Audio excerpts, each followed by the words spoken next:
quel est le plus grand conseil que vous pouvez donner à une personne qui vient d'entrer actuellement aux États-Unis? Moi, si vous n'avez pas d'enfants, il ne faut pas avoir les enfants. Ça, je vais passer rapidement. Ça, je vais pas... Le rêve américain, c'est une réalité. À mon opinion. On est où avec la déportation? Mon entourage, parce que ça, c'est peut-être encourager les gens qui disent que Nazala Sauce, la communauté, la communauté. Peu importe, les warehouse et autres, et toute la personne peut travailler. C'est un travail. Mais il doit y avoir un plan.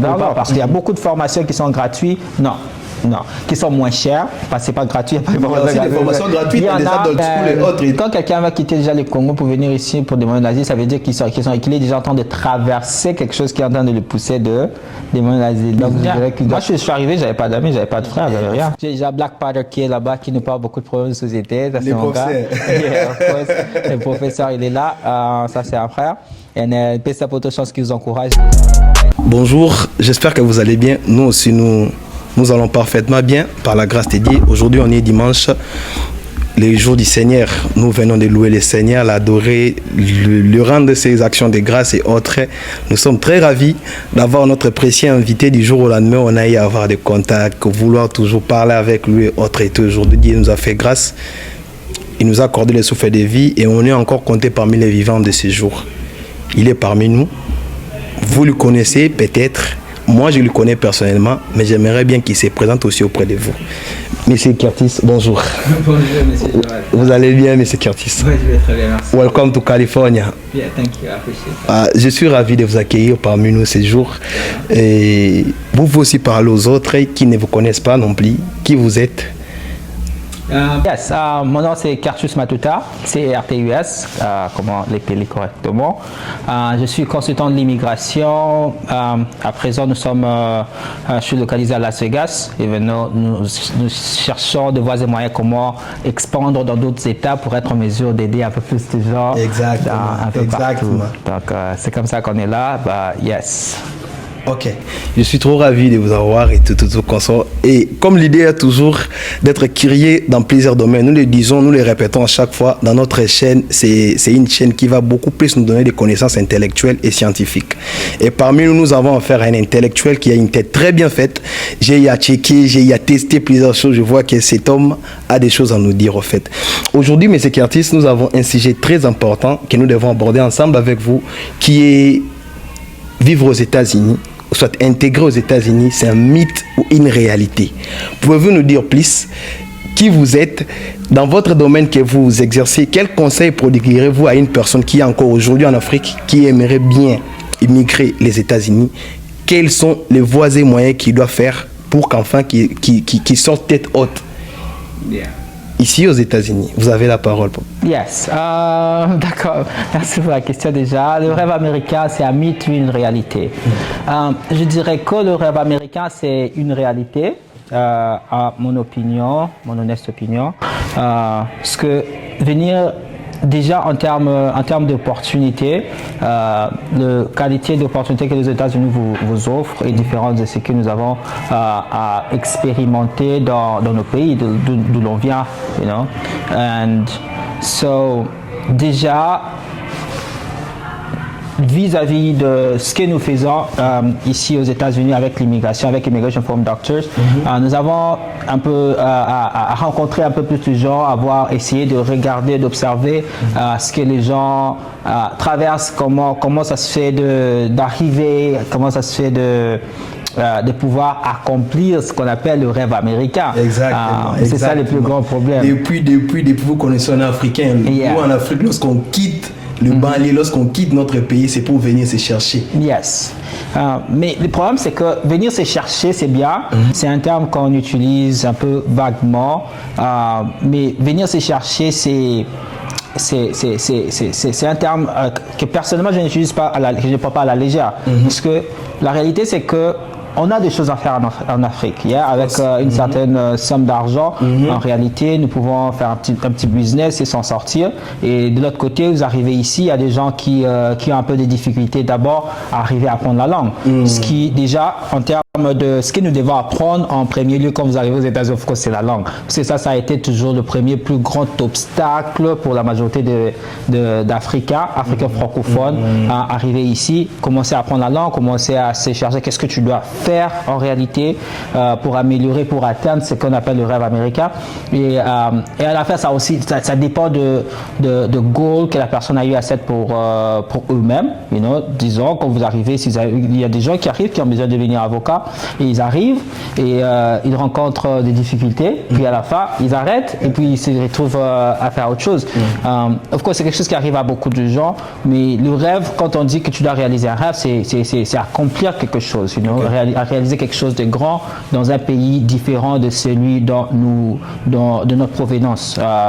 Dans notre cas, c'est le Congo, of course. Et donc, du coup, ça dépend de ce que vous allez set de votre mind. Désolé, français, anglais. C'est pas un problème, sentez-vous à l'aise. Vous pouvez parler à Lingala, à Congo, en anglais, comme vous voulez. Donc, donc ce que vous vous dites en fait dans le cerveau, c'est que moi je vais accomplir, je vais set mon goal d'arriver aux États-Unis, je vais faire ceci. Et le rêve américain, en fait, c'est d'arriver à accomplir ces choses dont vous avez set. Et non juste venir aux États-Unis et se retrouver dans la même marmite. Donc, on peut jamais parler de venir aux États-Unis sans pour autant avoir un but précis. Non, je dirais pas. Parce que tout ce que tu peux travailler au Congo, gagner un peu d'argent et payer les loyers, et travailler ici, gagner de l'argent, payer les loyers, c'est peut-être avec le niveau de vie, avec les luxes un peu qui est un peu partout, c'est ce qui fait un peu la différence. Mais en termes de réaliser ce rêve, je dirais que si vous n'avez pas un goal précis à accomplir dans un pays comme les États-Unis, donc ça serait très difficile parce que vous allez vous retrouver dans un kaléidoscope, dans une marmite de plusieurs couleurs où vous devez choisir. Et il y a quelque chose que je dis toujours à mes amis, c'est que lorsque vous devez utiliser l'argent, lorsque vous devez attendre à faire de l'argent et utiliser l'argent que vous vous êtes fait pour investir à chercher ce que vous allez faire la prochaine fois, donc vous n'êtes en train de rien faire. Exact. Ouais. Donc, si vous devez venir ici pour chercher à figurer out ce que vous allez faire dans le futur dans votre pays, à moins que vous êtes encore jeune, donc ça devient difficile. Parce que quand vous allez arriver ici, les réalités sont totalement différentes et donc ça rend les choses un peu compliquées. Ce qui fait que ça rend l'accomplissement du rêve américain en question difficile. Mais quand on parle de rêve américain, of course, dans mon opinion, je dirais que c'est vrai. C'est juste qu'il faut avoir un target à pouvoir accomplir de ce que vous arrivez. Ok, donc, exactement. Merci beaucoup pour cette précise réponse qui me va principalement droit au cœur. En fait, j'aimerais aussi savoir, vous êtes aussi dans les départements, dans les domaines de l'immigration et autres et tout. On est où avec la déportation? Où on est?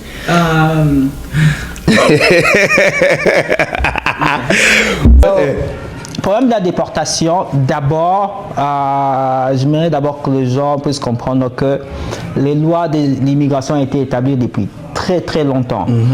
Je pense que la loi de l'asile ou les traités de l'asile a été établi depuis les années 57, si je ne me trompe pas, et c'est des lois qui n'ont pas été changées depuis lors.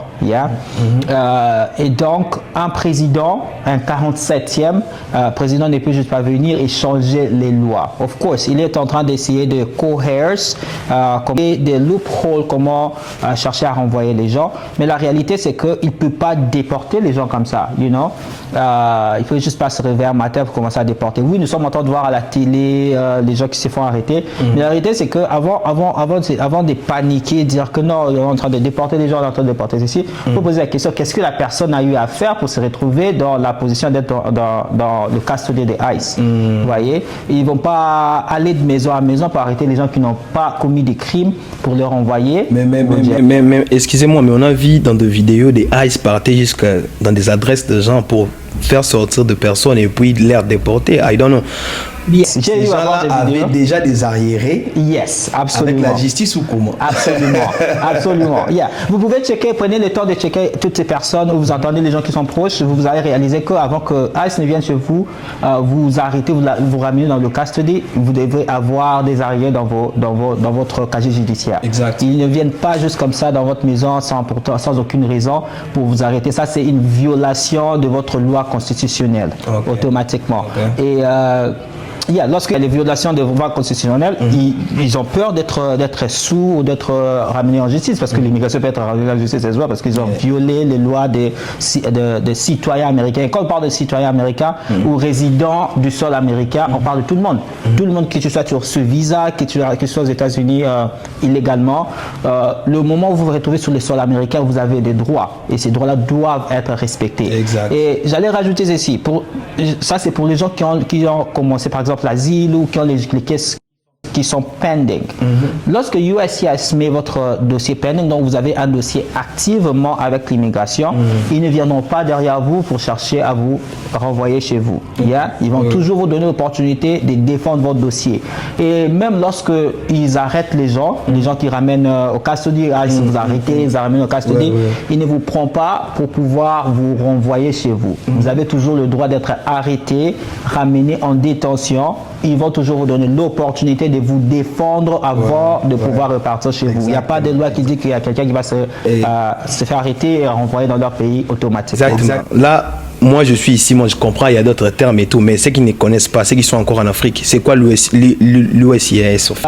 USCIS, enfin, dans l'immigration, c'est United States, I can't really, I will have to double check that. Okay.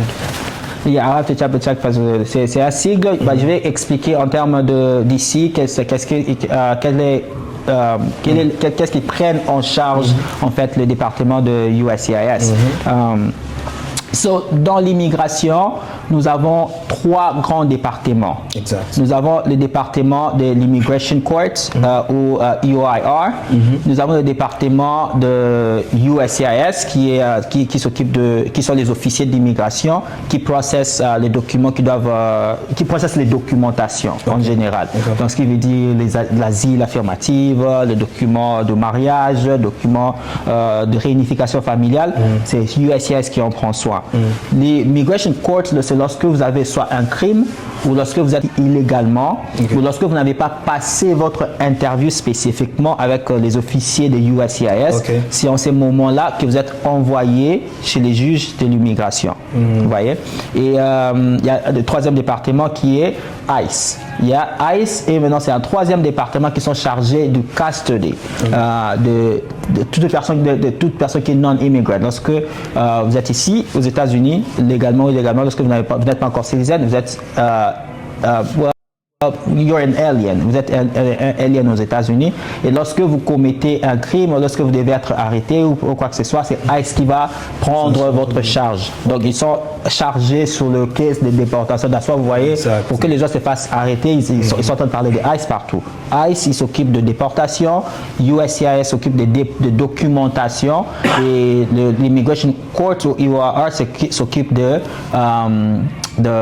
jugement de dossiers en général. Donc c'est un peu ça. Nous allons vous laisser les définitions de ICE, USCIS et Immigration Court.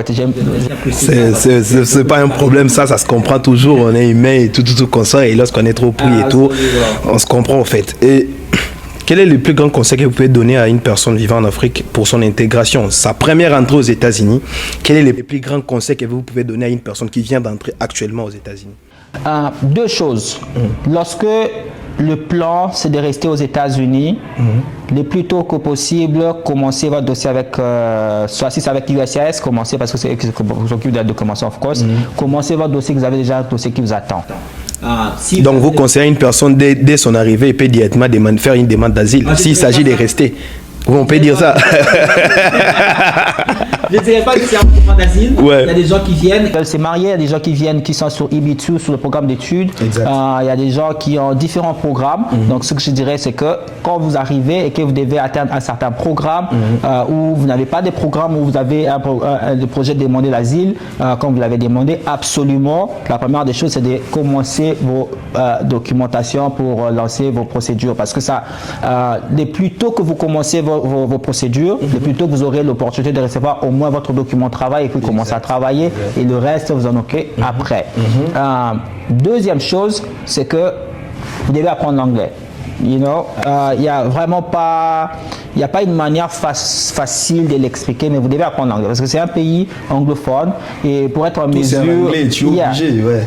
Donc, c'est la première chose. Je vois des gens qui sont ici 10 ans, 15 ans, qui n'arrivent pas à s'exprimer en anglais. C'est difficile parce qu'il y a tellement de choses qui sont cachées derrière les écritures et que si vous n'arrivez pas à lire l'anglais, quelqu'un d'autre doit les traduire pour vous, c'est difficile, parce que déjà l'anglais c'est la base de tout et après maintenant vous devez apprendre ce qu'on appelle crédit, vous devez apprendre beaucoup d'autres choses après. Si je suis une personne qui vient d'arriver aux États-Unis aussi, d'avoir aussi un très bon entourage qui s'exprime en anglais, qui va aussi l'encourager d'aller encore plus loin.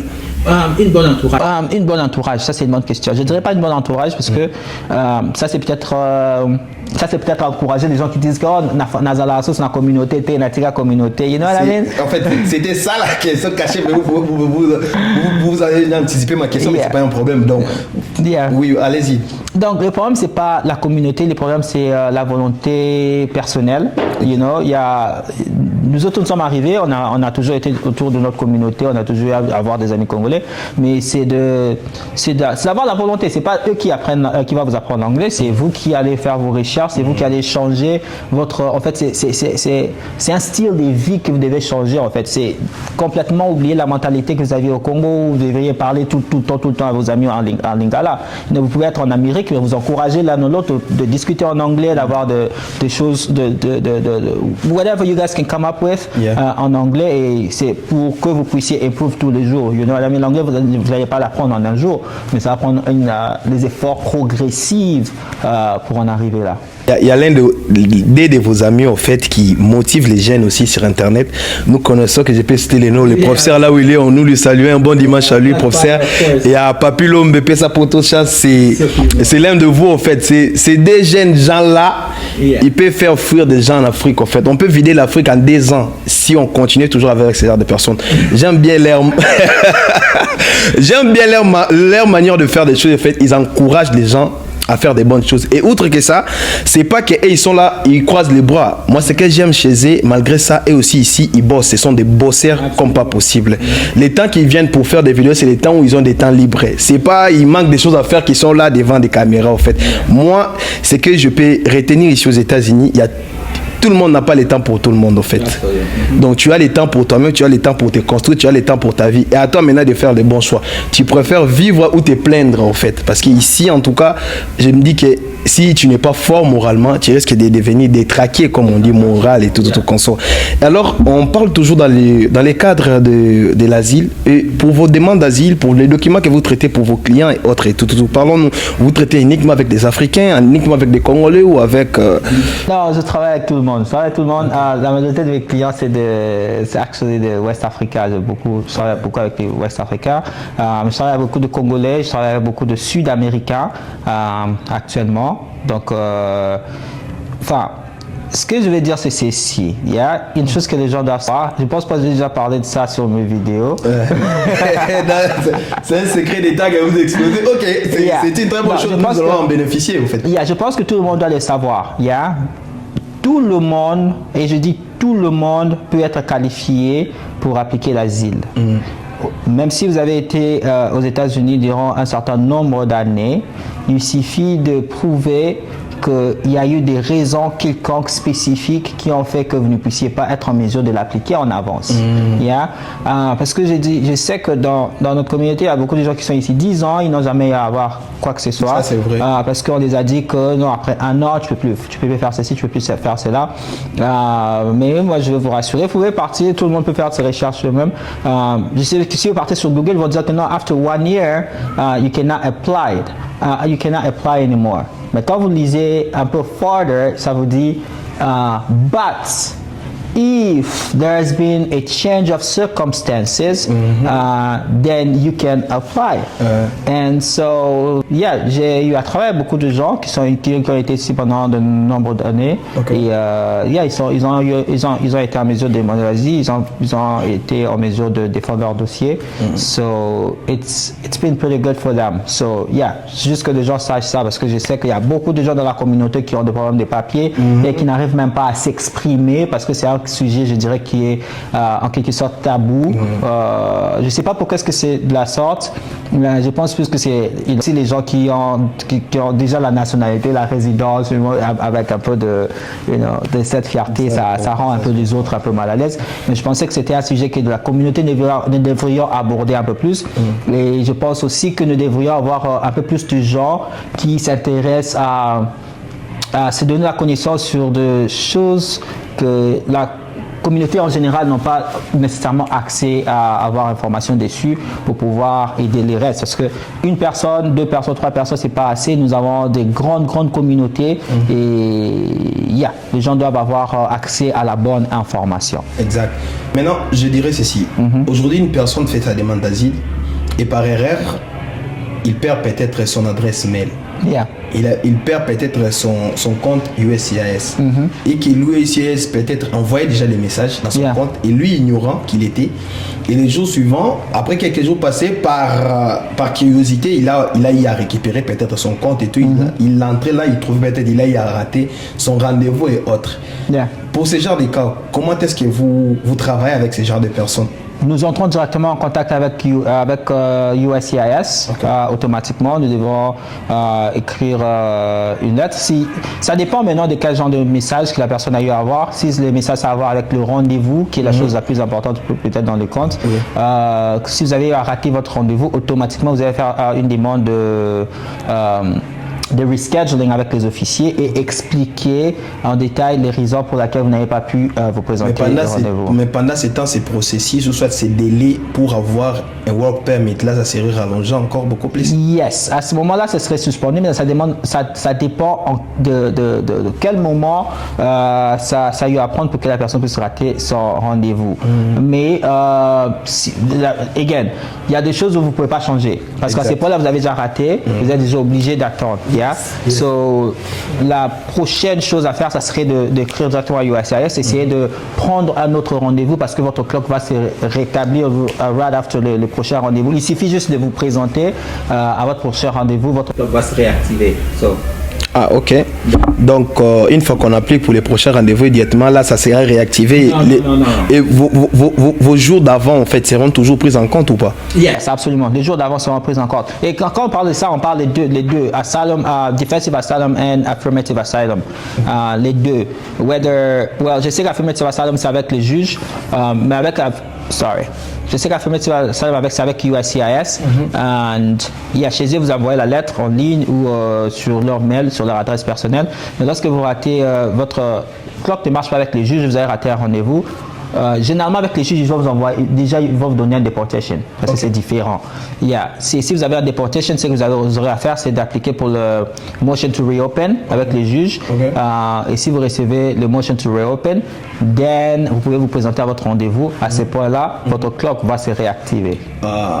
Donc c'est similaire, mais là c'est les juges, l'autre c'est l'USCIS. Ils travaillent un peu différemment. USCIS c'est un peu plus, ça prend un peu plus longtemps pour reschedule un rendez-vous parce que les officiers, ils sont un peu difficiles à dire avec. Ça fait combien de temps que vous êtes ici aux États-Unis déjà? Ça fait 10 ans en décembre. Ça fait 10 ans déjà. Mais c'est qu'artiste marié, célibataire? Célibataire. Ok. Nous saluons madame là où elle est. Nous saluons madame là où elle est et tout. On est trop fiers de vous et j'aimerais bien que vous puissiez donner au moins 5 bons conseils. 5 bons conseils que je dirais. Pourquoi j'ai choisi 5? Parce que c'est avec les 5 là, vous allez toucher beaucoup plus de domaines en fait. Et 5 bons conseils pour une personne qui venait d'avoir un work permit ici, qui se cherche encore. Est-ce qu'il est obligatoire pour lui de chercher un boulot juste où on paye mieux ou d'avoir seulement un boulot? Parce qu'on est en temps de chômage, on doit juste travailler ou soit on est juste obligé de se laisser aller en fait. Vous savez, on est Congolais. Vous savez aussi en Afrique, ce qui s'est dit, pour nous qui sommes ici aux États-Unis, pour nous qui sommes en général en Europe, comme en Amérique et tout, que les travaux que nous faisons ici, vous voyez, ce sont des travaux peut-être au Congo, en Afrique, on ne peut pas tolérer, on refuse ça, mais ici on autorise et tout. Quel conseil que vous prenez à ce genre de personnes d'avoir un mental d'acier, d'être focus parce qu'il s'est dit c'est sa vie ou autre, ou de se dire non, je dois être toujours moi, je dois trouver travailler dans un bureau. Vous travaillez en Afrique, vous savez en Afrique, travailler dans un bureau, c'est ça, c'est-à-dire qu'on a un bon boulot. Lorsqu'on travaille dans des entrepôts et autres et tout, comme vous le savez ici, on appelle ça principalement de quoi? J'oublie encore le nom m'échappe. Yeah. Donc, vous savez, quels sont ces 5 bons conseils que vous donnerez à toute personne qui venait d'immigrer, qui venait d'avoir aussi son work permit? Quels sont ces conseils que vous allez lui donner? Numéro 1, oui. Je vais répondre mon adage. Si vous devez utiliser l'argent que vous avez pour investir sur comment vous pouvez rémultiplier le même argent, vous avez déjà perdu l'argent de l'investissement. Yeah? Automatiquement. So, ça veut juste dire qu'avant que vous ne puissiez arriver à ce que arriver même au work permit, vous avez quoi, 6 mois et demi avant d'y arriver. Ça veut dire que vous devez, dans les 6 mois, vous devez faire des recherches adéquates. Yeah? Parce que vous êtes dans ces pays, vous êtes déjà arrivé. Yeah? À ce moment-là, il n'y a pas de travail, vous avez plus du temps. Donc, lorsque vous avez le temps, c'est à ce moment-là que vous devez déjà figure out qu'est-ce que j'ai besoin de faire lorsque j'aurai mon document de travail et ça serait quoi mon plan après avoir reçu ce document de travail. Deuxièmement, après avoir reçu le document de travail, je pense que lorsque vous arrivez dans ces pays, déjà c'est très difficile. Si moi n'est pas travaillé ou travailler au minimum, je pense que vous avez juste besoin d'un travail. Mais lorsque vous trouvez un travail, il faut toujours avoir un plan. On revient toujours à la même chose. Parce que vous avez un plan, vous avez la facilité de savoir, même si je prenais un petit travail qui m'est payé, let's say, $12 l'heure, mais je peux quand même m'investir dans quelque chose d'autre. Et au bout peut-être d'un an, 2 ans, je peux me donner une bonne somme d'argent pour faire quelque chose. Peu importe les warehouses et autres, et toute la personne peut travailler. C'est un travail. Mais il doit avoir un plan. Vous ne pouvez pas partir. Je vois beaucoup de gens qui se mettent dans le travail parce que, à cause, juste pour l'argent, ils se retrouvent 10 ans, 15 ans, ils font le même genre de travail. C'est parce qu'il y a un manque de planning, naturellement, ou beaucoup de mauvaises décisions. Troisièmement, si vous n'avez pas d'enfants, il ne faut pas avoir les enfants. Ça, je vais passer rapidement. Ça, je vais pas... Donc, vous déconseillez aux gens d'avoir des enfants aux États-Unis. Si vous n'avez pas d'enfants, lorsque vous êtes en train de vous chercher, il est aussi impérativement anormal pour vous de se chercher d'avoir des enfants ici aux États-Unis. Yes. Pourquoi est-ce que je dis ça? C'est parce que les enfants, ça vient à beaucoup de responsabilités. Oui. Yeah? Vous ramenez vos enfants, vous avez besoin de donner vos enfants une bonne vie et vous avez besoin de leur donner une certaine sécurité. Et vous ne venez pas ici pour vous dire que vous n'êtes pas encore stable vous-même et puis vous rajoutez des responsabilités.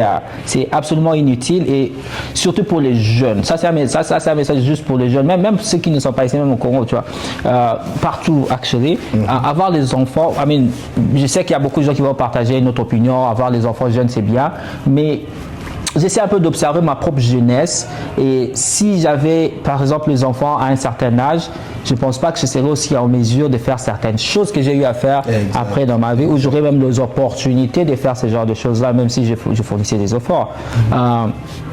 Les enfants, tant que Dieu t'a donné des enfants, ou Dieu veut que tu puisses avoir des enfants, tu auras des enfants. Exact. You know, whether tu l'as à 19 ans, 20 ans, 28 ans, 30 ans, les enfants viendront là. Mais ce qui importe, c'est la sécurité, de ce que vous voulez accomplir. Et avoir des enfants, ça va absolument, même si vous arrivez à l'accomplir, ça va vous prendre peut-être twice slower que la manière dont vous pouviez les accomplir si vous n'aviez pas d'enfants. Fourth, je pense que beaucoup plus d'Africains francophones devraient investir sur leur éducation avancée et plus dans l'entrepreneuriat. Et quand je parle de l'entrepreneuriat, je ne parle pas seulement de gens qui veulent ouvrir le magasin africain, je ne parle pas seulement des gens qui veulent faire les salons de coiffure. Je ne dis pas que les salons de coiffure c'est mauvais, je dirais. Je ne dis pas que. Ok. Yeah. Mais ce que je veux dire, c'est que. Il y a beaucoup plus de services. Pourquoi est-ce que j'ai dit ça d'abord? C'est parce que j'ai réalisé qu'on a cette habitude de copier ce que les autres veulent faire. Again, c'est pas mauvais. Mais en quelque sorte, c'est ce que nous subissons en Afrique. En fait, une personne qui est en Afrique, il est là toujours attentif à écouter les conseils de celui qui est en Amérique. C'est-à-dire, quand tu viendrais ici, awa ezalaka boye, ezalaka boye, ezalaka boye, ezalaka boye, awa soko musa boye, don't do that, sala boye, sala boye, sala boye, sala boye, ko sala boye, te ko sala boye, tu vois. En Afrique, il aura déjà tous ces genres de mentalités là. Il saura déjà que moi, dès que j'arriverai là-bas, ça serait ça, ça serait ça. Mais quand il viendra, il se retrouve devant autre réalité. Et c'est là que moi je vois, il y a la majorité des gens, c'est déroute au fait du droit chemin. Again, I mean, yes, je pense que vous êtes en train de dire sur le fait que les gens passent beaucoup de mauvaises informations ou des informations qui sont inutiles. Moi, je dirais que c'est juste parce que quelqu'un est aux États-Unis, ça ne veut pas dire qu'il a toutes les bonnes informations à vous passer. Et l'expérience personnelle ne peut pas être partagée. Donc cette personne est venue de sa manière. Il avait ses propres fonds, il avait ses propres ressources qu'il pouvait avoir accès. C'est tout ça. Et c'est peut-être des choses que vous n'avez pas. Et donc quand il vous dit que sinon venez, vous avez ça, vous aurez ça, vous aurez ça, vous aurez ça, ça laisse beaucoup de questions. Et je l'ai dit par rapport à quelqu'un qui fait l'immigration. Je travaille avec beaucoup de gens, beaucoup d'Africains, parfois qui n'ont pas de papier. Des gens les appellent, oh viens à Seattle, il y a des travaux, il y a des maisons, c'est moins cher, tout ça. Et ils quittent une ville pour se retrouver dans d'autres villes là-bas. Ils arrivent là-bas, il n'y a pas de travaux. Parce que tout le monde sont partis là-bas, parce que tout le monde, on leur a dit que là-bas il y avait des choses. Mais en réalité, partout où vous vous retrouvez, si vous avez besoin de trouver une ressource, une source d'eau, vous pouvez la trouver. Tout dépend de vous. Une de mes stratégies que je fais souvent, c'est que quand je pars dans une communauté, j'observe la communauté et je trouve quel est le problème que la communauté a à offrir et then on peut trouver une solution sur la communauté. C'est des genres de choses dont nous avons plus besoin en termes d'entrepreneurs qui peuvent faire facilement de l'argent parce qu'il y a beaucoup de formations qui sont gratuites. Non, qui sont moins chères, parce que c'est pas gratuit. Il y a aussi des formations gratuites, il y a des adult school et autres et tout. J'en connais plein qui sont gratuits, absolument. Il y en a beaucoup qui sont gratuits, mais il y a beaucoup plus. Je connais même, il y a d'autres qui payent, il y a YouTube University. Exactly. I've learned a lot of things from YouTube. Of course. You can learn it on YouTube. I've learned a lot of things from YouTube, but a lot of things, si tu as besoin d'avoir une bonne certification, tu vas devoir payer quelque chose. Et généralement, c'est pas beaucoup d'argent. 1500 à 3000 $, généralement, tu payes une bonne classe qui va te positionner quelque part. Au fait. Absolument. Donc, si je comprends bien, vous conseillez aussi les gens, parmi vos conseils, vous conseillez aussi les gens d'aller aussi apprendre. Absolument. À l'école, à l'université, au collège, peu importe, mais apprenez quelque chose. Apprenez quelque chose, essayez de ramener quelque chose d'important dans la communauté. Exact. Et non seulement répéter les mêmes choses que les autres font, vous venez, vous faites la même chose. Ça, c'est un cycle qui continue à aller à rond. Et surtout, je parle de l'Africain francophone surtout. Parce que je suis Africain francophone, donc je parle plus de mon peuple, mes gens, que de parler d'autres personnes. Exact. Là, vraiment, vous nous avez raison. Et parlons en termes d'investissement, parlons en termes de revenus, parlons en termes aussi de rémunération. Ça aussi, c'est une chose importante. Vous savez, lorsqu'on quitte l'Afrique, on a toujours cette mentalité-là, cette morale de dire on vient ici et récupérer les billets et puis ramener dans notre pays. Est-ce que vous avez aussi des States ou des États que vous conseillez aux gens d'aller vivre ou des Syries que vous conseillez? Pour moi, quand tu arrives, le bon état pour toi d'aller, c'est d'aller dans tel état, d'aller dans tel état et tout. Est-ce qu'il y a des états précis? Je prends un exemple dans vos domaines d'asile. Quel état que vous conseillez une personne qui est là-bas lorsqu'il part, il a des facilités d'obtenir des rendez-vous, d'obtenir ses problèmes. Là-bas, il n'y a pas de complications avec de l'immigration et autres et tout consort. On parle d'abord en termes de l'immigration et on parle aussi du vie financier. Les deux, je vais répondre au même moment. Je dirais que je ne pourrais pas conseiller nécessairement anyone de partir spécifiquement. Parce qu'en termes d'immigration, l'immigration, c'est un département fédéral. Ça n'a rien à voir avec l'État. Les juges ne sont pas gérés par l'État.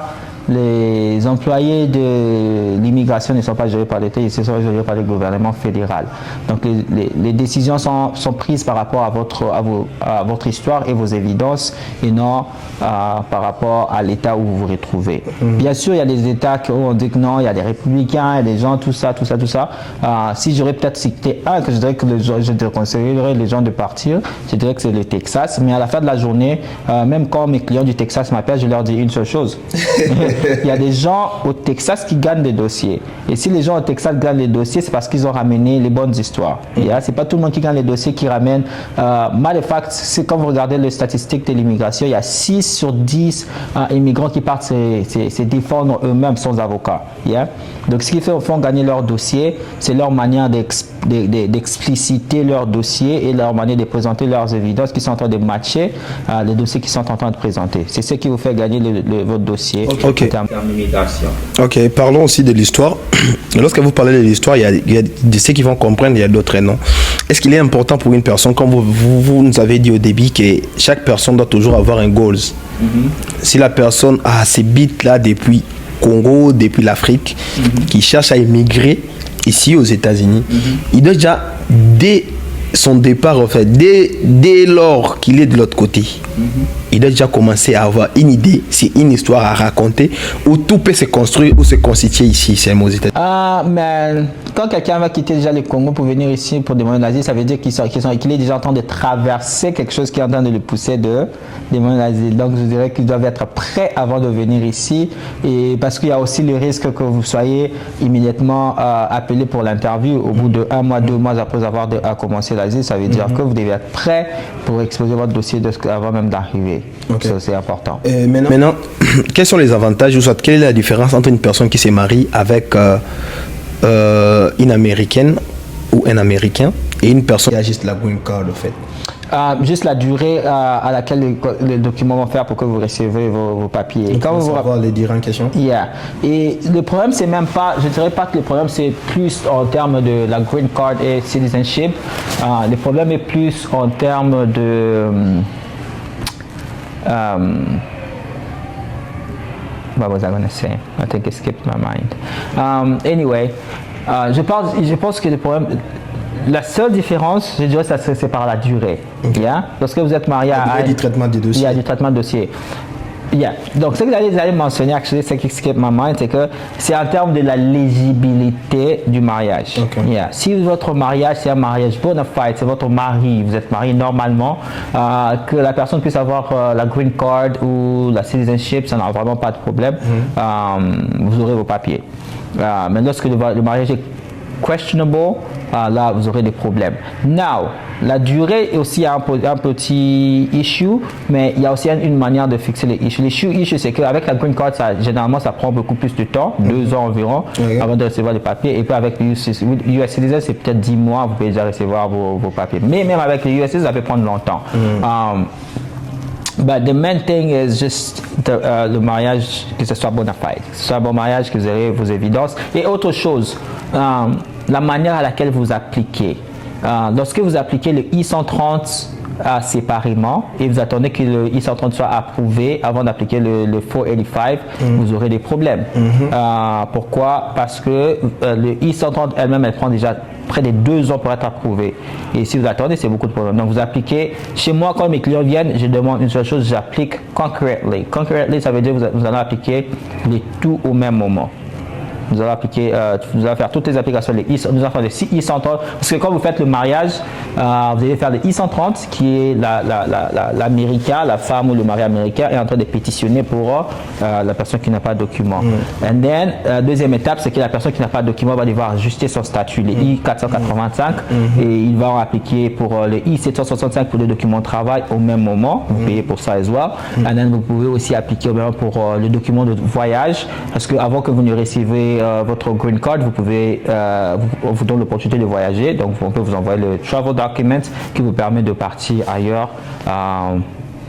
Si vous êtes dans l'asile, of course, vous n'allez pas partir dans votre pays de provenance. Mais si vous n'êtes pas sur asile et vous êtes sur visa, vous êtes en mesure de partir dans votre pays et revenir avant que votre green card ne soit disponible. Donc, that's why je demande qu'on demande concurrently. Donc, ça veut dire, lorsque vous appliquez concurrently, lorsque votre I-130 est approuvé, automatiquement, votre 485 sera approuvé parce qu'il n'y aura plus de problème. Ils vont juste faire des vérifications sur le casier judiciaire, des choses comme ça, mais à part ça. Ok. Vous êtes spécialisé uniquement dans votre société, dans votre boîte de consultance et autres, vous êtes spécialisé uniquement dans l'immigration. Vous avez aussi d'autres départements que vous êtes spécialisé, que vous faites aussi d'autres travaux et autres. Je suis spécialisé dans l'immigration. C'est ce que je fais, c'est ce que je respire. Vous n'êtes pas avocat, on peut dire. Vous non, ne pouvez pas défendre. Non, pratiquement, je ne peux pas encore défendre au court. Je suis en train de graduate pour commencer à défendre déjà avec USCIS pour devenir advocate. Je n'ai pas besoin de devenir avocat non plus. C'est ça que tout le monde dit ça. J'ai pas besoin de devenir Oh my God. Yeah. Okay. C'est pas dans mes intentions. Ce que je fais déjà bien, parce que le problème c'est que j'ai eu à commencer à faire ce que je fais parce que j'avais réalisé qu'il y a les avocats qui sont là qui font déjà du travail. Yeah. Le problème c'est que avec qui vous travaillez aussi en collaboration. En collaboration, absolument. Pas seulement qu'il y a des avocats avec qui je travaille en collaboration, juste les avocats en général, mais le problème c'est que leur travail est trop lent. Et la majorité ne parle pas les langues que nous sommes en train de parler. Donc c'est difficile pour eux d'expliquer certains détails à nos clients qui parlent français. Donc la raison pour laquelle j'avais commencé à faire ce travail, c'est pour essayer de devenir le pont entre les avocats, les clients et l'avocat. Yeah. Mais le pont en termes de... Parce que l'avocat en général, il est le plus important à votre défense. Il peut faire les papeteries et autres, mais l'importance de votre avocat, c'est sur votre défense et certaines révisions de certains documents. So, yeah, j'ai à apprendre tout ce qui est à faire behind doors, à part la représentation, ce que nous allons leur laisser. Parce que si je devais faire la représentation, ça fera ce que je serai autant occupé que les avocats eux-mêmes, parce que parfois les gens... J'ai eu à rencontrer des gens qui travaillent avec les avocats, ça fait un an qu'ils ont un dossier avec les avocats, ils n'arrivent pas à les débloquer. Pourquoi? Parce qu'il y en a tellement beaucoup.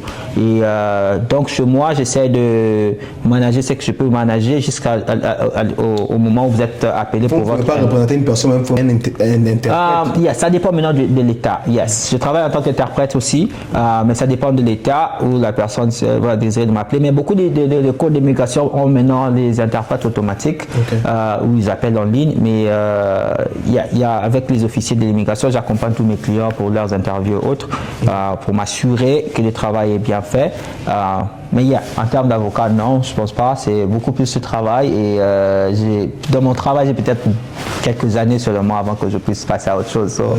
Ok. Là, nous comprenons très bien. Est-ce qu'il est important pour nous aussi de vous demander aussi quels sont vos tarifs des différents services que vous offrez, ou soit vous gardez ça un top secret que les clients lui-même viendra découvrir, ou vous pouvez juste l'exposer? Il y a des tarifs que je peux exposer. Il y a d'autres. Je pense que je préfère pas. On vous oblige pas au moins.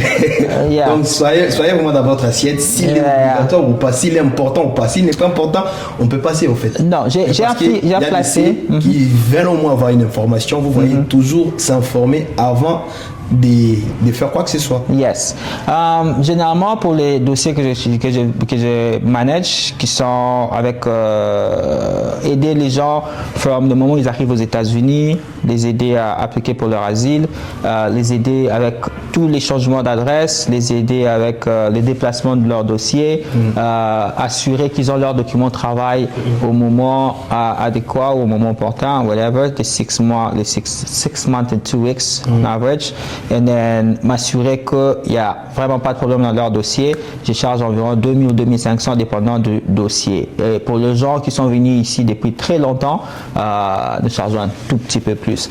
Mais la majorité des dossiers, c'est très difficile de donner juste des flat price parce que les dossiers sont différents d'une personne à une autre. Donc c'est un peu up and down. Et maintenant, parlons toujours dans cet onglet-là. Nous savons, au Congo, nous avons trop d'agences de voyage, nous avons des choses où les gens se sont lancés pour faire voyager des gens en fait. Certes, la personne peut avoir aujourd'hui son visa. Mais arriver ici aux États-Unis, il le faut. Vous nous avez dit, il faut plus ou moins 6 mois rester sans pour autant travailler. Est-ce qu'il est important pour une personne d'avoir mis ses pieds ici, d'avoir au moins un budget épargné à côté pour sa survie durant tous ces temps-là?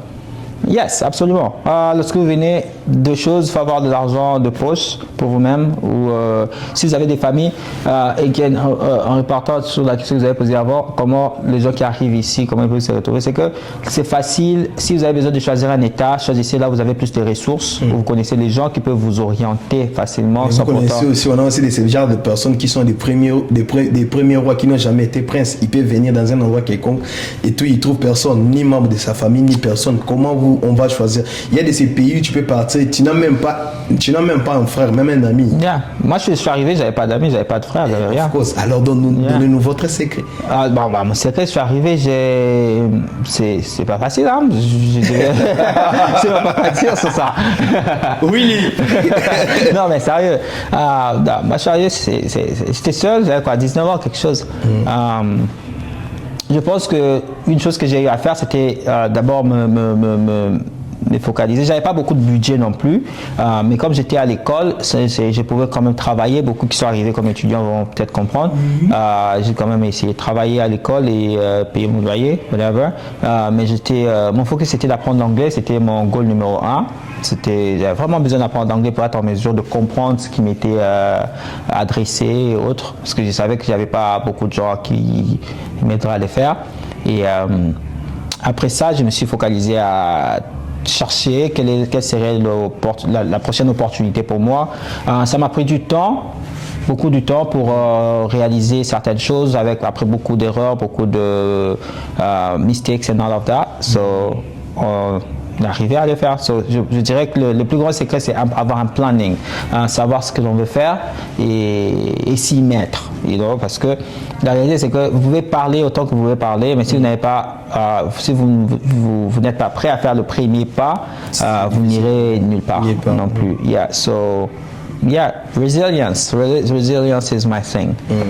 Yeah. Et on est presque à la fin en fait. Je ne sais pas trop si vous avez des 3 derniers mots que vous pouvez nous dire et on peut déjà atterrir déjà. Oh yeah. So 2-3 mots. Je sais pas moi. D'abord, merci pour avoir reçu. C'est un plaisir d'être venu à San Francisco, une très belle ville. J'aime bien. So, un message à tout le monde pour tous ceux qui vont nous écouter, c'est que ici Cartus Matuta, ma compagnie s'appelle Immigration Form Doctors. Vous pouvez nous trouver sur TikTok et Instagram on TikTok and Instagram to get more information regarding immigration issues. Et aussi, je vais essayer de commencer à parler d'autres problèmes de société. Even though j'ai déjà Black Panther qui est là-bas, qui nous parle beaucoup de problèmes de société. Ça, c'est mon cas. Le professeur, il est là. Ça, c'est un frère. Et c'est pour toute chance qui vous encourage déjà. Donc, on va essayer de voir qu'est-ce que nous pouvons trouver au milieu pour partager avec vous. Exact. Et, I hope everything will be good. Pour ceux qui ont des questions, laissez des questions sur nos commentaires, whatever, ou notre numéro de téléphone et aussi connecter sur nos pages. So, merci beaucoup. Merci beaucoup de prêter attention à ces bons moments qu'on a passés ensemble, ces échanges entre nous. De notre côté, Joël Ngitoka Consulting ainsi que Curtis Matuta, qui est le docteur Mugat. Moi, je l'appelle toujours le docteur. J'aime toujours l'appeler docteur parce que lui, il a toujours des solutions. En fait, c'est auprès de lui que nous venons pour trouver des solutions à nos problèmes d'immigration à gauche, à droite et tout. Merci de nous faire confiance. Restez toujours branchés. Il y aura plus que ça. Avec lui, aujourd'hui, il est ici chez nous. Le lendemain, on viendra chez lui à Vegas. Nous vous promettons, il y aura aussi une émission spéciale qu'on viendra de l'autre côté. Ça fait aussi plaisir de nous accueillir auprès de vous. Absolument. Nous sommes trop fiers de vous, mon frère. Merci beaucoup. On est ensemble.